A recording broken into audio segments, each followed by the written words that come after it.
ብርቄ ህብስቴን ወንዝ ውስጥ ወርውራ አሻንጉሊቷን ወንዝ ዳር ጥላት ወደ ቤቷ ተመለሰች። አቶ መኩሪያ ብቻ ሲወርዱ ያያቸው ሲሆን ሌሎቹ ማንኛቸውም ቢሆን አላያቸውም። ምክንያቱም እሷ ብርቄ ንጉሴን ትቀማኛለች የሚል ፍራቻ ወይም ወደ እሱ እያደላች ነው ወይም እሱ ራሱ እንዴት ስጦታ ቀሚስና አሻንጉሊት ይገዛላታል የሚል ቅናት መንፈስ ወደ ወንዝ ነይ እንውረድና እነሱ ጋር እንድትጫወችና ቤት ውስጥ ብቻሽን ከምኮኝ ከነሱ ጋር ብትሆኝ ይሻላል በማለት አውርዳ ጥላታለች። በአምላክ ዛሬም ቢሆን የህብስትን ፎቶ እያየ ከመፈለግና እንዲሁም የሆስፒታሉና የፖሊስ ጣቢያው ቢሄዱና ቢጠይቁ እሱና አብነት ወፍ የሚባል ወይም አየን የሚባል ነገር ምንም ነገር የለም። ሞታለች የሚለው ወረቀት ወይም ልሞት ነው ብላ የጻፈችውን ወረቀት አሳይ ብትልም እሱ ግን ካሳየኋቸው ሞታለች ብለው በሩህ ያለችውን ከመፈለግ ልቅስ ወደ እንትን ወይም ሬሳ መፈለግ ነው የሚቀላቸው። ይሄ መቼም አላሳያቸውም። ይሄን ከማሳየቴ በፊት ግን አንድ ሰው ገላለሁ ወይም እስከ ዘራቸው አጠፋቸዋለሁ ይላል። ይፍቱ የስራ ወንድሟን ታፈቅራታለህ እንዴ ብላ ስጠይቀውም አዎ አፈቅራታለሁ፣ አንድ ነገር ከሆነች ግን እንዳለ ነው ማጠፋቸው በማለት ያስፈራራታል። አሰላሙ አለይኩም ወራህመቱላሂ ወበረካቱ። ውድና የተከበራችሁ የቻናላችን ቤተሰቦች እንዴት አደራችሁ? ሁላችሁንም እንደ ሰዓት አቆጣጠራችሁ ሰላም ብያለሁ። ዛሬ ይዤላችሁ የመጣሁት ህብስት ድራማን ክፍል 39 ነው። እነሆ እንድትከታተሉ ይጋበዝኳችሁ። በአምላክ ረዥም ሰዓት መንገድ ላይ ከተኛ በኋላ ብዙም ደም ባይፈሰውም ራሱን ተቋቁሞ ተነስቶ ወደ ሬስቶራንት ወይም ወደ መጠጥ ቤት ይገባል። ካፌና ሬስቶራንቱ ቤት ብዙ ከጠጣ በኋላ ራሱን ችሎ መሄድ አቅቶት በተደጋጋሚ የህብስትን ስም እየተጣራ ያለ ነገር ግን በመጨረሻ የተደዋወለው ከአብነት ጋር ነበረ። ስልኩን አውጥተው ለአብነት ደውለውና አውሰድ ካሉት በኋላ እሺ ብሎ እሱም መጥቶ በደረቀ ሌሊት በአምላክን ወደ ቤቱ አፋፍሶ ይወስደዋል። እሱም ምን እየሆንክ ነው? ህብስቴን በዚህ አይነት ምክንያት ወይም በዚህ አይነት አፈላለግህ ነው ወይ የምታገኛት ሲለውም እሱም እኔ ምን እንደማረግም አላውቅም፣ ምንስ አማራጭ አለኝ? እስቲ ይሄን አድርግ በለኝ፣ እኔ ያን ላድርግ በማለት ይጠይቀዋል። አይ እንደዛማን አይሆንም ካልክ ሁላችንም ሰክረንና መጠጣ ከሆነና መፍትሄው እኔም ጠጥቼ አብሬ ልሰክርና እንዲሁም መፍትሄውን እንየው ሲለውም እሱም እየቀለድኩ አይደለም አብነት፣ ነገር ግን የማደርገው ነገር በጣ ነው በማለት በአምላክ ይመልሳል። ነገር ግን ምን ማድረግ እንዳለባቸው ቁርስ በልተው እየተመካከሩ እያለ ህብስቴን በምን መልኩ ማግኘት አለብን ሲልም እሱም ፖሊስ ጣቢያ ትናንትና አመልክተህ ነበረ፣ ምን እንዳሉ ልትነግረኝ ትችላለህ ሲለውም እሱም ምንም አላሉኝም፣ እናፈላልጋለን፣ ክትትላችንን እንቀጥላለን ብቻ ነው ያሉኝ። በሰፈሯም ወደ ድሮ ሰፈሯም ሄጄ ሁሉንም ጠየቅኩኝ። አቶ አለሙ ማንም ሰው እንዳያት ወይም እንዳያቃት አይደል እንደ ቤት ውስጥ አፍጉኖና አሽጎ ያኖራት። ስለዚህ በአንድ ቀን ሰው ያያት እንዴት ሊያስታውሳት ይችላል? እዚህ እንደ ሰው ብቅና ወጣ ብትል በእርግጥም ሰው ያያት ነበረ። መችስ እንዳሞራ አይደለች፣ አንድ ሰው ጋር በራት ሄድም ሰው እንዴት እንደዚህ ሊሰወር ይችላል በማለት ይጠይቀዋል።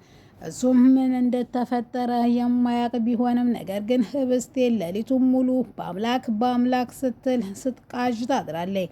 እነጋጉ ላይም በጣም እየቃዠችና እየጮኸች ስለነበረ ንጉሴ ወደ ክፍሏ ገብቶ ምን እንደሆነችና ምን ሆነች ነው አይዞሽ ቅዠት ነው በማለት ይቀሰቅሳታል። እሷም አንድ የምወደው ልጅ ነበረ ወይም የቅርቤ ልጅ ነበረ፣ እሱም መኪና አደጋ ደርሶበት ሊሞት እያጣጣረ አየሁት በህልሜ ትለዋለች። እሱም አይዞሽ ይህ ህልም ነው እንጂ እውን አይደለም፣ ስለዚህ ምንም አተፍሪ በማለት ያጽናናታል። እነታፈስና ማሚ የከደው ነው ስትልም እናነይና ማሚ ቤተክርስቲያን ዛሬ ጸበል ስላለ ወይም ዛሬ ጾም በዓል ስላለ በሰዓት ወጥተዋል። እኔና አንቺ ብቻ ነን ቤት ውስጥ ያለ ነው ካላ በኋላም ውሃ እንዲሰጣት ካደረጋት በኋላ ውሃ ከሰጣት በኋላ ትንሽ ብተኛም ነገር ግን በህሌኗ በአምላክ እየተመላለሰ ምንም እንቅልፍ ሊወስዳት አልቻለም። እሷም እሺ ብላ ወደ ውጪ ወጣ ቁርሳቸውን እንብላ ስትለውም ነገር ግን እሱ ወደ ከተማ መውጣት እንዳለበትና እንዲሁም እነናነ ሲመጡ ትበያለሽ ይላታል። እሷም እሺ ብላ እዛው በር ላይ እያወሩ እያሉ ታፈስና እናኔ መተው እናኔ ቁርስ ልስራ እናንተ ተጫወቱ ትላቸዋለች። እኔ እኮ ልቀሰቅስሽ ብዬ ነበር፣ ነገር ግን በጣም የሚያሳዝን እንቅልፍ ነበረ የወሰደሽ ስትላትም አረ እንኳን በወሰድሽ ነበረ ያየሁትን ባህላሜ አንቺ አላየሽምና ነው፣ በጣም ያስፈራ ህልም ነው ትላታለች። እሷም በኋላ ታወሪኛለሽ ብላ እሺ ብላ ትዘጋዋለች። ትንሽ ከቆዩ በኋላ በቃ ዛሬ ስለሌለ ወይም በዓል ስለሆነ እና ወደ ከተማ እንውጣ ሲላት እሷ አሻንጉሊት ትልቅ አሻንጉሊት ይዞላት እንዲመጣ ለንጉሴ ከነገረችው በኋላ ወንዝ ውሃ ቀደታ ይወርዳሉ። ይፍቱ ስራ ቤቱ ተሰበሰባችሁበት ተጠራቀማችሁበት ስትል የነበረው ዛሬ ግን ብቻዋን ሆነ። እንዲሁም አቶ አለሙም ለስራ ሄዶ በአምላክም ጓደኛው ጋር ሲሆን ብቻዋን ቤቱ ሊውጣት ደርሷል።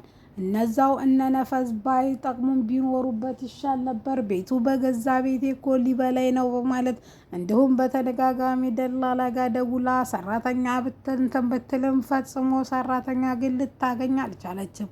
አቶ አለሙን ለምን በዚህ ሰዓት ስራ እንደሄደና በዚህ ባዶዬን ጥለኸኝ እንዴት ስራ ትሄዳለህ ሲለውም ስለ ህብስት ጉዳይ ምን አዲስ ነገር አለ ሲላትም እሷም ምንም አዲስ ነገር የለም፣ እኔ በእሷ ጉዳይ የሚመጣ ገንዘብ በአፍንጫዬ ይውጣ፣ ቤቱን እኮ እንዳለ በጠበጠችው በማለት ለአቶ አለሙ ትነግረዋለች። ወንድምሽን ቶሎ ብለህ ፈልገህ አግኝተህ እንዲጠብቀኝ ብሎሻን በያት በለውትና ይዘጋባታል።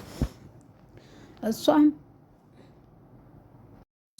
ወንድምሽ አትበለይ በማለት ትላው ትሄዳለች። ትንሽ እንኳ ተቆዩ በኋላም በአምላክ ወደ ቤት መጥቶ ቁጭ ብሎ እያለ ክፍሏ ህብስትዬ ክፍሏ ገብቶ ትራሷን አቅፎ እያለቀሰ ወረቀቱን እያየ አንድ ነገር ተሆኝና እኔ አለምን ነው የምጨርሰው፣ ቤቱን ሁሉ ነው አንቺን የነካን ሁሉ እንዳለ ፈጃለሁ በማለት ይናገራል። እሱም ሶፋ ላይ ቁጭ ብሎ ፎቶዋን እያየ ወይዘሮ ይፍቱ ስራ መጣ ፎቶዋን ከማየት ለምን አትፈልጋትም ትለዋለች። እሱም ምንድነው ነገሩ? እኔ በጣም እኮ ፈለኳት ግን ላገኛት አልችልም ስልም ፎቶዋን እያየህ ተመደነዝዝ ለምንድነው ወጥተህ የማትፈልጋት ስትልም ነገር ግን እስኪ ታቷሽ ንገረኝ ልጅቷን ትወዳታለህ ወይ ስትለው አዎ እወዳታለሁ አፈቅራታለሁ፣ ምንድነው ችግርሽ? አንዳይ ነገር ትሆንና እገላችኋለሁ በማለት ጥሏት ይሄዳል። አቶ አለሙና እንዲሁም በአምላክና አብነት ሆነው ምን ማድረግ እንዳለባቸው ግራ ገብቷቸው አቶ አለሙ ዛሬም ሆነ ነገም ልጅቷ መገኘት አለበት እያለ በየደቂቃው ትዕዛዝ ቢያስተላልፍም ልጅቷን ግን አየኋት የሚል ሰው ጠፍቷል። ወንዝ ሄደው ውሃ እየቀዱ እያለ ነገር ግን ህብስቴ በትጋዜ ወደ ውጭ ወይም ወደ ሀሳብ ሄዳለች። ብርቄም ለምንድነው ልጅቷ እንደዚህ ብዙ የምታስበው ስትላትም ስንት ጉድ አለባት መሰለች፣ ስንት ፈተና መሰለች ልጅቷ የተፈተነችው ስትልም እኛ ሁላችንም ተፈትነናን ትላታለች። አባይን ያየ ላይ የምንጭ አመሰግናን ነው፣ እሷ ፈተና ቀላል እንዳይመስልሽ በማለት ትነግራትና ቁጣ ይላታል። አቶ ንጉሴ መጥቶ እንግዲህ ስጦታዋን አሻንጉሊቷን ሲሰጣት እንዲሁም ቀሚሷን በጣም ደስ ብሏት እቅፍ ታደርገውና በጣም አመሰግናለሁ አንተ በጣም መልካም ሰው ነህ በማለት ትነግረዋለች። እሱ ይሄን ስታይ ግን ብርቄ በጣም ትበሳጭና እንዲሁም ወንድም አለም እኔ መሄድ አለብኝ፣ ነገር ግን ህብስቴ መቆየት እፈልጋለሁ ስትል ከንጉሴ ጋር እንድትመጣ አድርጋት ትወጣለች። አቶ መኩሪያ በውጭ እያየ ማንም ሰው ወንድ ልጅ ሳይቀርመ ይችን ፀሐይ የመሰለኝ ነገ ማለዳ ወደ እርሻው ሲሄድ ንጉሴ እኔ ጠልፌ ወስጄ የራሴ ነው ማደርጋት በማለት አቶ ንጉሴን ይዝትበታል። ንጉሴ ምንም የማያውቀው እህት አለም እያለ እንደ እህቱ የሚያያትን ህብስቴን ነገር ግን ብርቄም ትወስድብኛለች በማለት በዛ ላይ ደግሞ አቶ መኩሪያ ራሱ ለእኔ ነው የምትገባው ለአንተ ብርቅ ያለችልህ በማለት ይጎርራል። ወደ ቤት መታ ብትፈልጋትም ነገር ግን ህብስቴ የት እንዳለ ጠፍታለች።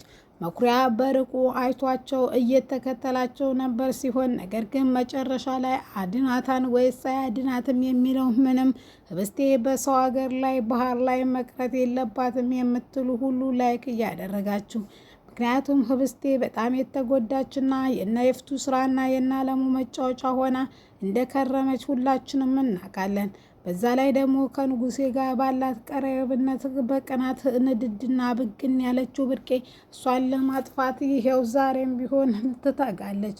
ውድና የተከበራችሁ የቻናላችን ቤተሰቦች ቀጣይ አቶ በአብነትና በአምላክ ወደ ህብስቴ ዘንድ ሄደው ተገናኝተው እጅጉኑ ደስ የሚል ጊዜ ወይም አቶ መኩሪያ ከጠለፋት በአምላክ እጅ እንደሚያስመልጣትና እንዲሁም ዛሬም ተፈተናው አሸንፏት የራሱ እንደሚያደርጋት ተስፋ እናደርጋለን።